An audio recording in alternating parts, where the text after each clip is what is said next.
नमस्कार जय जगन्नाथ शकुंतला ट्यूटोरियल को आपण मानक आंतरिक स्वागत। मु प्रियंका रथ। आपण माने जदि हम चैनल नुआ अछंती तबे जल्दी जल्दी सब्सक्राइब कर नियंतु। तबे चलंतु आरंभ करबा आजिर विषय वस्तु। आज आलोचना करबा कृदंत। कृदंत काहाको कुहा जाय, कृदंत केते प्रकारर, क्रियार मूल रूप को कोन कुहा जाय, ए सब ऊपर आलोचना करबा। तेरे प्रथम प्रश्न गण शब्द गठन निमंते धातु बा क्रिया सहित प्रत्यय युक्त हेले ताहाको कौन कहंती। शब्द गठन निमंते धातु बा क्रिया सहित प्रत्यय युक्त हेले ताहाको कृत प्रत्यय कुहा जाई थाए।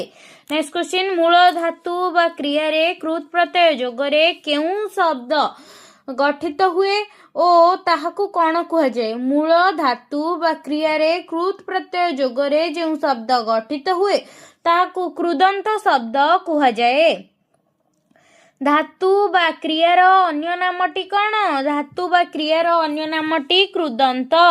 क्रियार मूल रूप को कौन कहती? क्रियार मूल रूप को धातु कुहा जाए। शब्द बा धातु परे युक्त होई जेउ पद गुड़िक शब्द गठन रे सहायता करिथांती सेगुड़िको कौन कहती? शब्द बा धातु परे युक्त होई जेउ पद गुड़िक शब्द गठन रे सहायक होइथांती सेगुड़िको प्रत्यय कुहा जाई थाए। प्रथम प्रश्न कौन थिला? शब्द गठन निमंते धातु बा क्रिया सहित प्रत्यय युक्त हेले ताहाको कृत प्रत्यय कुहा जाए। सेमती शब्द बा धातु परे युक्त होई जेउ पद गुड़िक शब्द गठन रे सहायता करथांती सेगुड़िको प्रत्यय कुहा जाए। नेक्स्ट क्वेश्चन, धातुर पूर्वरे युक्त हेबा द्वारा जेउ अव्यय पद धातुर अर्थरे परिवर्तन आने ताहाको कौन कहंती? धातुर पूर्वरे युक्त हेबा द्वारा जेउ अव्यय पद धातुर अर्थरे परिवर्तन आने ताहाको उपसर्ग कुहा जाए। धातुर पूर्वरे व्यवहृत हेउथिबारु उपसर्गर अन्य केउ नामरे परिचित? धातुर पूर्वरे व्यवहृत हेउथिबारु उपसर्ग को पूर्व प्रत्यय नामरे मध्य परिचित करा जाई थाए। अव्यय पद मध्य कुहा जाई थाए। उपसर्ग केते प्रकार? उपसर्ग 20 भागरे विभक्त। मा संख्या रे केते? उपसर्ग होची 20 टी। संस्कृत रे उपसर्ग संख्या केते? 22 टी। प्रत्ययर संख्या केते? निर्दिष्ट संख्यक नुहे। प्रत्यय कौनसी निर्दिष्ट संख्यक न थाए। प्रत्यय संख्या केते? ना कौनसी निर्दिष्ट संख्या नहीं। उपसर्गर संख्या केते? ना 20। धातुर परे प्रत्यय गुड़िक जेउ जेउ अर्थरे जोग करा जाई थाए से सब को कौन कहंती? धातुर परे प्रत्यय गुड़िक जेउ जेउ अर्थरे जोग करा जाई थाए से सब को वाच्य कहंती। धातुर परे प्रत्यय गुड़िक जेउ जेउ अर्थरे जोग करा जाई थाए से गुड़िको वाच्य कुहा जाए। वाच्य केते प्रकारर? वाच्य दुई प्रकारर। कौन कौन? कारक वाच्य और भाव वाच्य। प्रथम है कारक वाच्य, दुई रे हला भाव वाच्य। कर्ता कर्म करण संप्रदान प्रभृति कारक अर्थरे धातुरे प्रत्यय लागिथिले सही अर्थ को कौन कुहा जाए? कर्ता कर्म करण संप्रदान प्रभृति कारक अर्थरे धातुरे प्रत्यय लागिथिले सही अर्थ को कारक वाच्य कुहा जाई थाए। धातुर अर्थ को कौन कुहा जाए? धातुर अर्थ को भाव कुहा जाए। धातुर अर्थ को कौन कुहा जाए? ना धातुर अर्थ को भाव कुहा जाए। जेउठारे कृदंत शब्दरू केवल भाव बा धातुर अर्थ प्रकाश पाए ताहाको कौन कहंती? जेउठारे कृदंत शब्दरू केवल भाव बा धातुर अर्थ प्रकाश पाए ताहाको भाववाच्य कुहा जाई थाए। कारक वाच्य केते प्रकारर? कारक वाच्य 6 प्रकारर। कारक वाच्य केते प्रकारर? कारक वाच्य 6 प्रकारर।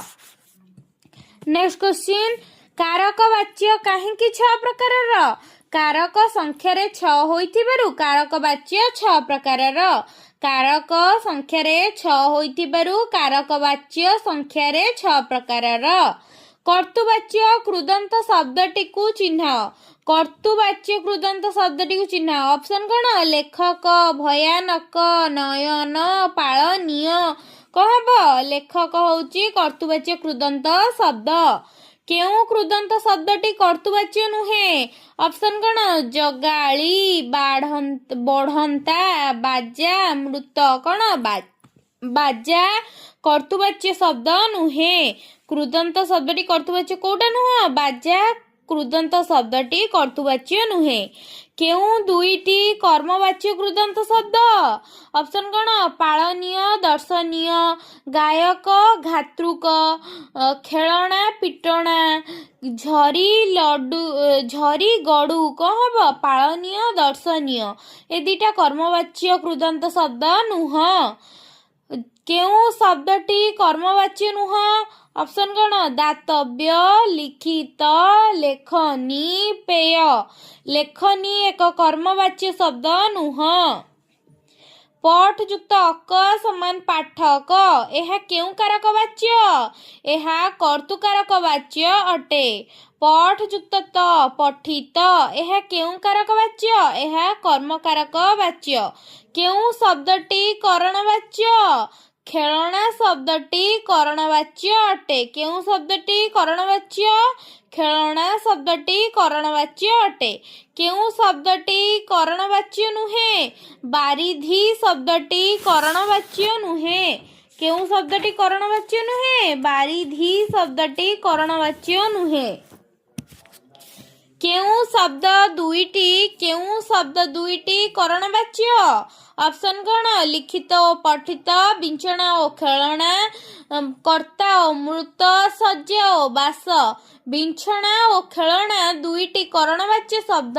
नुहे केउ शब्द दुईटी कर्तृवाच्य ऑप्शन कौन लिखित और पठित कर्ता और मृत विंचना और खेलना सज्जा और बास कर्तृवाच्य कौन हम केउ शब्द दुईटी कर्तृवाच्य कर्ता और मृत हेउची कर्तृवाच्य केउ शब्द दुईटी कर्मवाच्य लिखित और पठित विंचना और खेलना कर्ता और मृत सज्जा और बास आंसर कौन हम लिखित और पठित कर्मवाच्य शब्द अटंती श्रु अन श्रुयुक्त अन श्रवण यह केउ कारक वाच्य यह करणवाच्य अटे केउ शब्दटी संप्रदान वाच्य ऑप्शन कौन लेखनी दानीय सज्जा स्थान दानीय शब्दटी संप्रदान वाच्य अटे केउ शब्दटी अपादान वाच्य ऑप्शन कौन संप्रदान परिश्रमी दातव्य झरी शब्दटी अपादान वाच्य अटे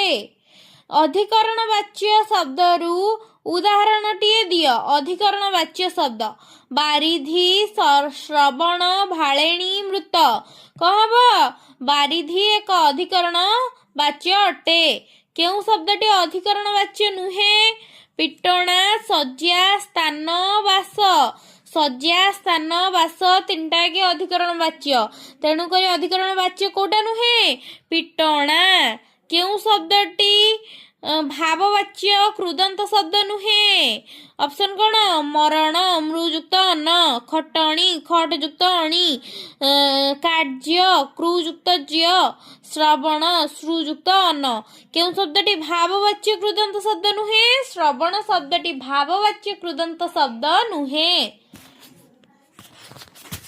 नेक्स्ट क्वेश्चन धातुरे कृत प्रत्यय लागि कृदंत पद गठित हैला बेले केतेक स्थल रे धातुरे किछि परिवर्तन होइथाए एही परिवर्तन केते प्रकारर धातुरे कृत प्रत्यय लागि कृदंत पद गठित हैला बेले केतेक स्थल रे धातुरे किछि परिवर्तन होइथाए एही परिवर्तन 5 प्रकारर अटे कृदंत शब्द गठित हैला बेले गोटिए वर्ण बदल रे आ गोटिए वर्ण व्यवहृत हेले सेठारे कौन हैला बोली कुहा जाए कृदंत शब्द गठित हैला बेले गोटिए वर्ण बदल रे आ गोटिए वर्ण व्यवहृत हेले सेठारे आदेश हैला बोली कुहा जाई थाए पच युक्त अ समान पाक एठारे केउ वर्ण स्थान रे केउ वर्णर आदेश होईची एठारे च वर्णर स्थान रे क वर्णर आदेश होईची ରୁଜ୍ ଯୁକ୍ତ ଅ ସମାନ ରୋଗ।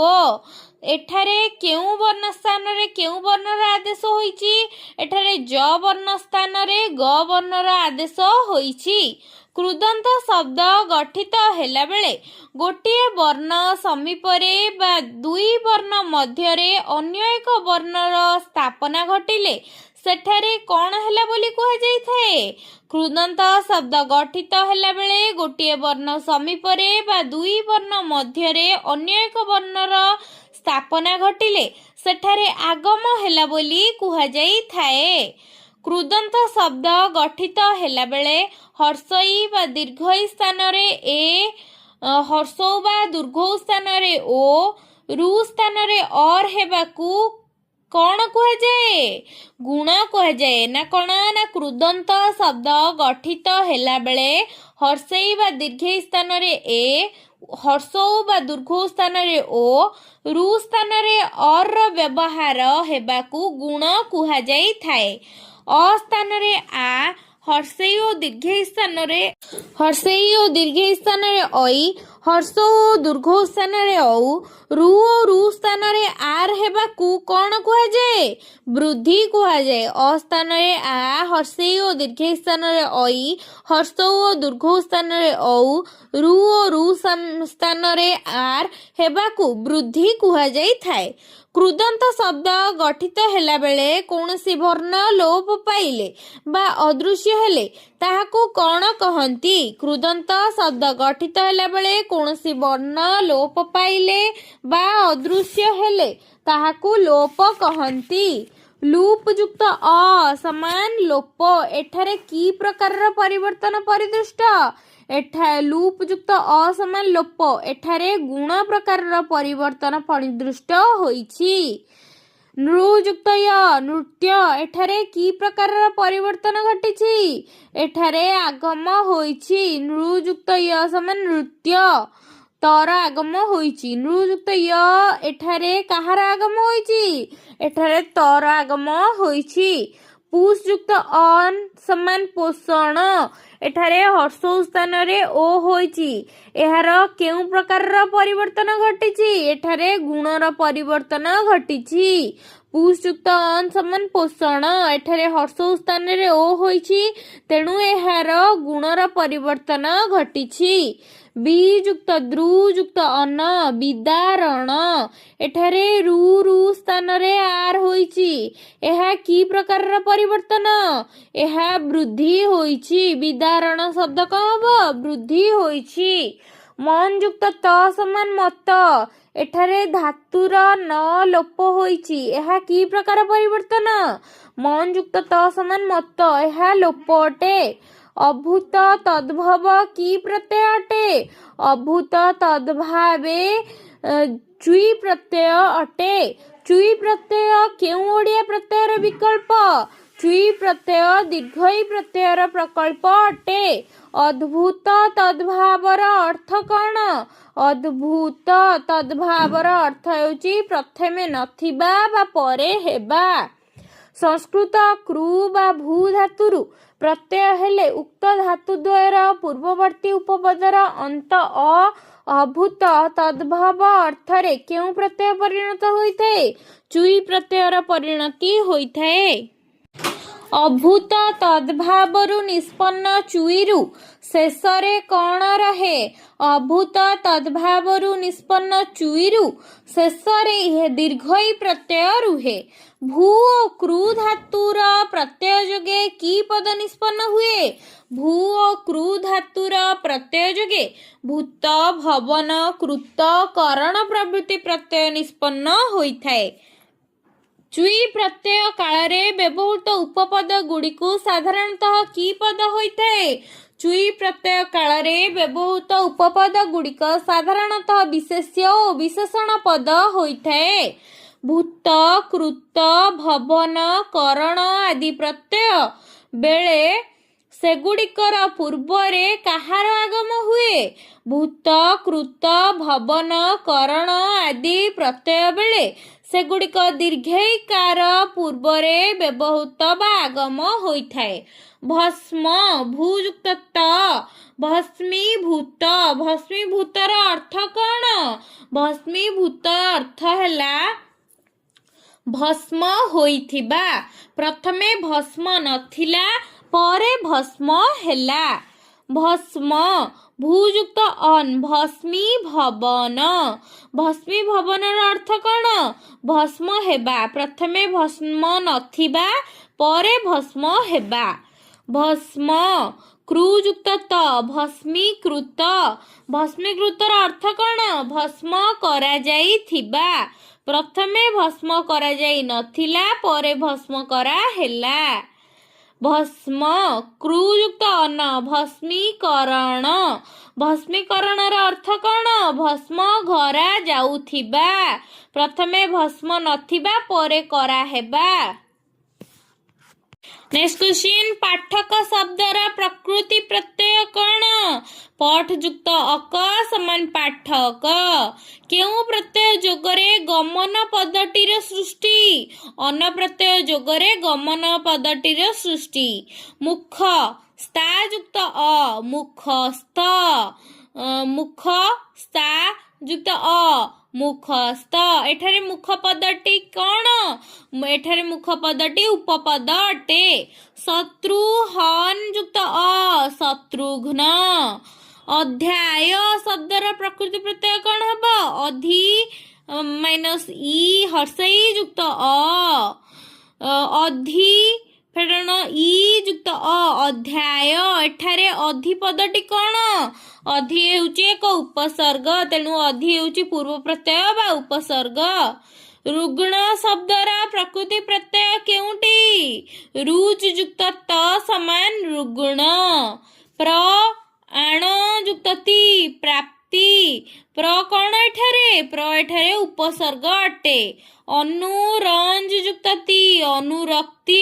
ଏଠାରେ ରଞ୍ଜ କ'ଣ? ରଞ୍ଜ ଏକ ଧାତୁ। ଅନୁ କ'ଣ? ଅନୁ ଏକ ଉପସର୍ଗ। ତି କ'ଣ? ତି ହେଉଛି ଏକ ପ୍ରତ୍ୟୟ।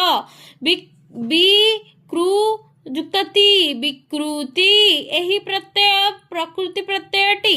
ତି କ'ଣ ଅଟେ? ତି ହେଉଛି ପ୍ରତ୍ୟୟ, ବି ହେଉଛି ଉପସର୍ଗ, କୃ ହେଉଛି ଧାତୁ। ନେକ୍ସଟ କ୍ୱେଶ୍ଚିନ୍, କେଉଁ ଶବ୍ଦଟି କୃଦନ୍ତ ଶବ୍ଦ ନୁହେଁ? କୌରବ। ଅପସନ୍ ଗୁଡ଼ିକ କ'ଣ କ'ଣ ଥିଲା? ପଢ଼ା, ଗଢ଼ଣ, କୌରବ, ଖଟଣି। କୌରବ ଶବ୍ଦଟି କୃଦନ୍ତ ଶବ୍ଦ ନୁହେଁ। କେଉଁ ଶବ୍ଦଟି କୃଦନ୍ତ ଶବ୍ଦ ନୁହେଁ? ମାଧୁରୀ ଶବ୍ଦଟି କୃଦନ୍ତ ଶବ୍ଦ ନୁହେଁ। ଅପସନ୍ କ'ଣ ଥିଲା? ଖେଳଣା, ଚଣା, ଉଠାଣି, ମାଧୁରୀ। ଶବ୍ଦରେ ଅଣ ଆଉ ଆଣି ପ୍ରତ୍ୟୟ ଲାଗିଛି। ମାଧୁରୀ ଶବ୍ଦଟି କୃଦନ୍ତ ଶବ୍ଦ ନୁହେଁ। କେଉଁ ଶବ୍ଦଟି କୃଦନ୍ତ ଶବ୍ଦ ନୁହେଁ? ଜାଳେଣୀ, ମାଂସଳ, ଗଉଣା, ଦେଉଥିବା। ମାଂସଳ ଶବ୍ଦଟି କୃଦନ୍ତ ଶବ୍ଦ ନୁହେଁ। କେଉଁ ଶବ୍ଦଟି କୃଦନ୍ତ ଶବ୍ଦ ନୁହେଁ? ସହିଷ୍ଣୁ, ଚଳମାନ, ବାଲ୍ୟ, ଭାସ୍ୱର। ବାଲ୍ୟ ଶବ୍ଦଟି କୃଦନ୍ତ ଶବ୍ଦ ନୁହେଁ। କେଉଁଟି କୃଦନ୍ତ ପଦ? ମୋଟା, ପୁଣି, ଝାଡ଼ଣ, ଚମଡ଼ା। ଝାଡ଼ଣ ଏକ କୃଦନ୍ତ ପଦ ଅଟେ। କେଉଁ ଶବ୍ଦଟି କୃଦନ୍ତ ଶବ୍ଦ? ଚାଲୁଣୀ, ଦକ୍ଷିଣା, ଚୈତାଳି, ବେତୁଲି। ଚାଲୁଣୀ ଏକ କୃଦନ୍ତ ଶବ୍ଦ। କେଉଁ ପଦଟି କୃଦନ୍ତ ଶବ୍ଦ ନୁହେଁ? ଲୋକଟି। ଲୋକଟି ପଦଟି କୃଦନ୍ତ ଶବ୍ଦ ନୁହେଁ। ବାଜେଣୀ, ଲୋକଟି, ମାରଣା, ଲୋଟଣି। ଲୋକଟି ଶବ୍ଦଟି କୃଦନ୍ତ ଶବ୍ଦ ନୁହେଁ। କେଉଁ ଶବ୍ଦଟି କୃଦନ୍ତ ଶବ୍ଦ ନୁହେଁ? ଅଣା, ଦେଖା, ବନ୍ଧା, ସାମ୍ୟ। ସାମ୍ୟ ଶବ୍ଦଟି କୃଦନ୍ତ ଶବ୍ଦ ନୁହେଁ। କେଉଁଟି କୃଦନ୍ତ ଶବ୍ଦ? ଝାଡୁ, ବାଣିଜ୍ୟ, ସରୁଆ, ମେଳି। ଝାଡୁ ଏକ କୃଦନ୍ତ ଶବ୍ଦ। କେଉଁଟି କୃଦନ୍ତ ଶବ୍ଦ? ମଦୁଆ, ବଣିକ, ଗଡୁ, ଜଳନ୍ତା। ଜଳନ୍ତା ଏକ କୃଦନ୍ତ ଶବ୍ଦ। କେଉଁଟି କୃଦନ୍ତ ଶବ୍ଦ? ଜଗୁଆଳି, ରୂପେଲି, ଲଢୁଆ, ବଟୁଆ। ରୂପେଲି ଏକ କୃଦନ୍ତ ଶବ୍ଦ। କୃଦନ୍ତ ଶବ୍ଦଟି ବାଛ। ଭାଳେଣୀ ହାଟୁଆ ଦୁଷ୍ଟାମୀ ନେଳିଆ। ଭାଳେଣୀ ଏକ କୃଦନ୍ତ ଶବ୍ଦ। କୃଦନ୍ତ ଶବ୍ଦଟି ବାଛ। ଚମଡ଼ା, ମାରଣା, ଖେଳୁଆ, ପଶ୍ଚିମା। ମାରଣା ଏକ କୃଦନ୍ତ ଶବ୍ଦ। ଯାହା ଦ୍ୱାରା ପିଟନ୍ତି ଏକ ପଦରେ ପ୍ରକାଶ କର। ପିଟଣା। ଯାହା ଠାରୁ କାହାର ଭୟ ଜାତ ହୁଏ ଏକ ପଦରେ ପ୍ରକାଶ କର। ଭୟାନକ। ଯାହା ଠାରୁ ଭୟ ମିଳେ ଏକ ପଦରେ ପ୍ରକାଶ କର। ଭୀମ। ଯାହାକୁ ଦାନ କରାଯାଏ ଦାନୀୟ। ଯହିଁରେ ବାସ କରାଯାଏ ବାସ। ଭୟାନକ ଶବ୍ଦର ପ୍ରକୃତି ପ୍ରତ୍ୟୟ କ'ଣ? ଭି ଯୁକ୍ତ ଆନକ ସମାନ ଭୟାନକ। ବାସ ଶବ୍ଦର ପ୍ରକୃତି ପ୍ରତ୍ୟୟ କ'ଣ? ବସ୍ ଯୁକ୍ତ ଅ ସମାନ ବାସ। ଭୀମ ଶବ୍ଦର ପ୍ରକୃତି ପ୍ରତ୍ୟୟ କ'ଣ? ଭି ଯୁକ୍ତ ମ ସମାନ ଭୀମ। କ ସ୍ତମ୍ଭ ଖ ସ୍ତମ୍ଭ ସମାନ ସମ୍ପର୍କାନ୍ୱିତ କର। କୃତ୍ ପ୍ରତ୍ୟୟ। କୃତ୍ ପ୍ରତ୍ୟୟ ଯୋଗରେ କ'ଣ ହବ? କୃଦନ୍ତ। ଧାତୁ ରୂପ ବଦଳାଇ ଦିଏ କିଏ? ବୃଦ୍ଧି। ଧାତୁର ଅର୍ଥ ବଦଳାଇ ଦିଏ କିଏ? ଉପସର୍ଗ। ଧାତୁର ଅନ୍ୟ ନାମ କ'ଣ? ପ୍ରକୃତି। କୃତ୍ ପ୍ରତ୍ୟୟ କ'ଣ? କୃଦନ୍ତ। ଧାତୁ ବଦଳାଇ ଦିଏ କିଏ? ବୃଦ୍ଧି। ଧାତୁର ଅର୍ଥ ବଦଳାଇ ଦିଏ କିଏ? ଉପସର୍ଗ। ଧାତୁର ଅନ୍ୟ ନାମ କ'ଣ? ପ୍ରକୃତି। Next question. କ ସ୍ତମ୍ଭରେ ଥିବା ପାଠ ସହିତ ଖ ସ୍ତମ୍ଭରେ ଥିବା ପାଠକୁ ସମ୍ପର୍କ କର। ନୃ ଯୁକ୍ତ ୟ ସମାନ ନୃତ୍ୟ। ଏଠାରେ କ'ଣ ହୋଇଛି? ତର ଆଗମ ହୋଇଛି। ପଠ ଯୁକ୍ତ ଅକ ସମାନ ପାଠକ। ଏଠାରେ ଅ ସ୍ଥାନରେ ବୃଦ୍ଧି ହୋଇଛି। ଦି ଯୁକ୍ତ ତ ସମାନ ଦିନ। ନର ଆଦେଶ ହୋଇଛି। ଏଠାରେ ଦି ଯୁକ୍ତ ତ ଅଛି, ଏଠି ନର ଆଦେଶ ହୋଇଛି। ମନ୍ ଯୁକ୍ତ ତ ସମାନ ମତ। ଧାତୁରୁ ନ ଲୋପ ପାଇଛି। ମନ୍ ଯୁକ୍ତ ତ ସମାନ ମତ। ଧାତୁରୁ ନ ଲୋପ ପାଇଛି। Next question. ଶ୍ରୀ ଯୁକ୍ତ ଅନ ସମାନ ଶୟନ। ସେଟା କ'ଣ ହବ? ଶ୍ରୀଯୁକ୍ତ ଅନ ସମାନ ଶୟନ। ଏହା ଭାବବାଚ୍ୟ। ଖେଳ ଯୁକ୍ତ ଅଣା ଖେଳଣା କରଣକାରକ ବାଚ୍ୟ। ସ୍ତା ଯୁକ୍ତ ଅନ ସମାନ ସ୍ଥାନ। ଏହା ଅଧିକରଣ କାରକ ବାଚ୍ୟ। ବଢ ଯୁକ୍ତ ଅନ୍ତା ବଢନ୍ତା। ଏହା କର୍ତ୍ତୃକାରକ ବାଚ୍ୟ ଅଟେ। ତେବେ ଆଜିର ଆଲୋଚନାରେ ଆମେ କ'ଣ ପଢ଼ିଲେ? ପ୍ରଥମେ ପଢ଼ିଲେ କୃଦନ୍ତ ପଦ କାହାକୁ କୁହାଯାଏ। କୃଦନ୍ତ ପଦର ଉଦାହରଣ ଗୁଡ଼ିକ ଆଲୋଚନା କଲେ। ଏକ ପଦରେ ପ୍ରକାଶ କର ଆଲୋଚନା କଲେ। ନେକ୍ସଟ କ୍ଲାସରେ ଆମେ କ'ଣ ପଢ଼ିବା? ତଦ୍ଧିତ ପଢ଼ିବା।